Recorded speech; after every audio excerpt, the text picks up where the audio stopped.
నమస్తే, నేను నవీన్. ఇవాల్టి బిహైండ్ ది స్టోరీకి స్వాగతం.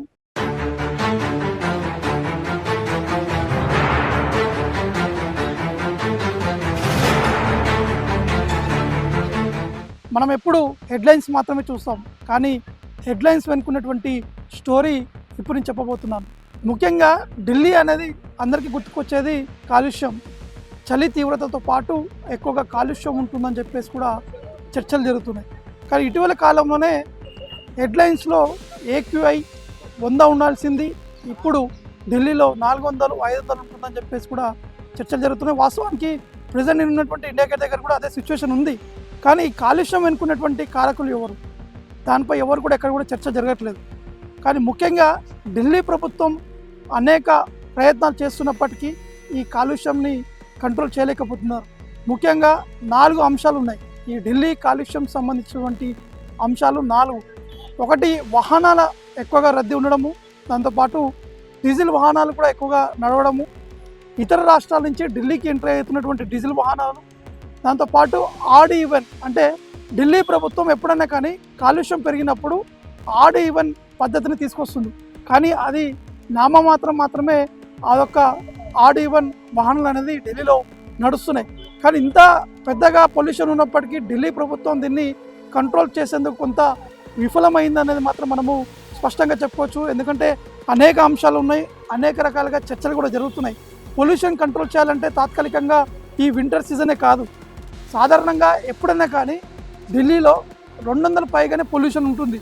కేవలం వింటర్ సీజనే కాదు, సమ్మర్ సీజన్ కావచ్చు, ఇంకా ఎప్పుడైనా కావచ్చు, పొల్యూషన్ మాత్రం 200 పైనే ఉంటుంది. కానీ 200 తక్కువ ఎప్పుడు కూడా కనిపించలేదు.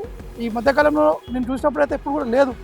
కానీ ఈ ప్రభుత్వాలు ఎందుకు నిర్లక్ష్యం వహిస్తున్నాయి అనేది కూడా కామన్ పీపుల్ ఇప్పుడు ప్రశ్నిస్తున్నారు. అంటే సాధారణంగా ఎప్పుడు 365 రోజులు పొల్యూషన్ ఉన్నప్పటికీ ఢిల్లీ ప్రభుత్వం ఎందుకు ఇంత నిర్లక్ష్యం వహిస్తుంది, ఎందుకు ఈ విధంగా కేంద్ర ప్రభుత్వం కూడా పట్టించుకోలేకపోతున్నారు, ఎక్కడ వైఫల్యం జరుగుతుంది అనేది కూడా ఇప్పుడు ప్రశ్నగా మారింది.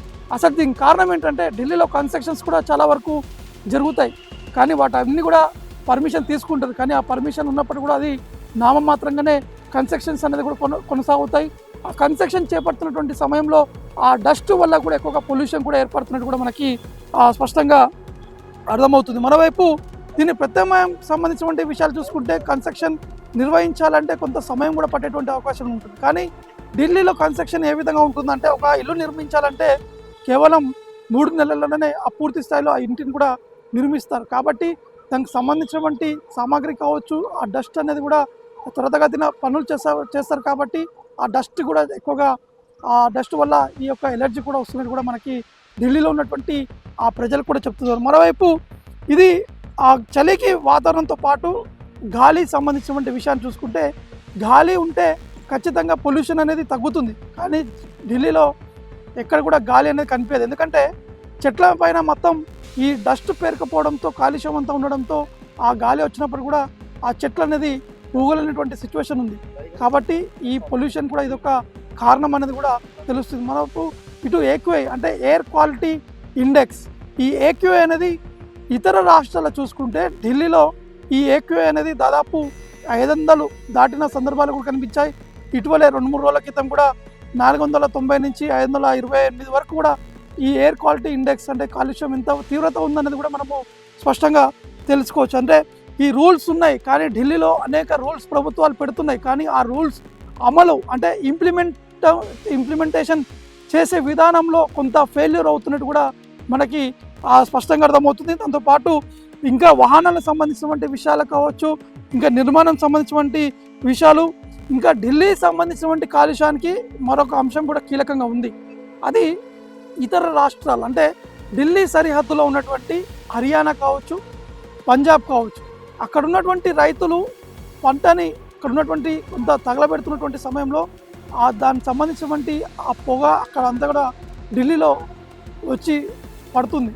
దాన్ని కంట్రోల్ చేయలేకపోతున్నారు ఇప్పుడు ఢిల్లీ ప్రభుత్వం కావచ్చు, అక్కడ ఉన్నటువంటి ప్రభుత్వాలు. కానీ ఇదంతా కూడా రైతులపైనే వారిపై ఆరోపణలు చేస్తే కొంతవరకు రైతులు కూడా తీవ్రస్థాయిలో విమర్శలు వ్యక్తం చేస్తున్నటువంటి సందర్భాలు కూడా ఇటీవల కాలంలోనే మనం చూసాం. కానీ ఢిల్లీలో ఉన్నటువంటి ఈ కాలుష్యానికి అక్కడ ఉన్నటువంటి రైతులే కారణం అని చెప్తున్నారు. కానీ ఇందులో క్లారిటీగా ఏంటంటే ఒకవేళ రైతులకి ఏదైనా ఏర్పాటు చేస్తే ఈ కాలుష్యం అనేది ఉండకపోవచ్చు.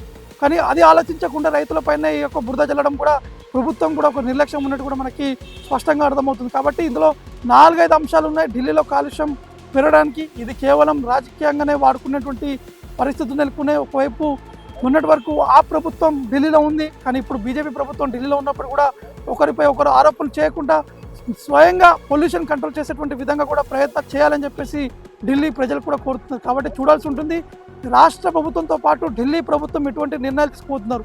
అంటే ఈ పొల్యూషన్ తగ్గించేందుకు స్ప్రింక్లర్స్ వారినప్పటికీ ఇక్కడ కూడా ఆ పొల్యూషన్ అనేది తగ్గుముఖం అనేది కనిపించట్లేదు. కానీ చూడాల్సి ఉంటుంది ప్రభుత్వాలు ఏ విధంగా నిర్ణయాలు తీసుకోబోతున్నారు, ఇలా ఉండబోతుంది. ఎప్పుడు ఢిల్లీ ప్రజలు ప్యూర్ ఎయిర్ని వారు శ్వాస తీసుకునేటువంటి అవకాశం ఉందని కూడా చూడాల్సి ఉంటుంది. ఇది ఇవాల్టి behind the story with Naveen.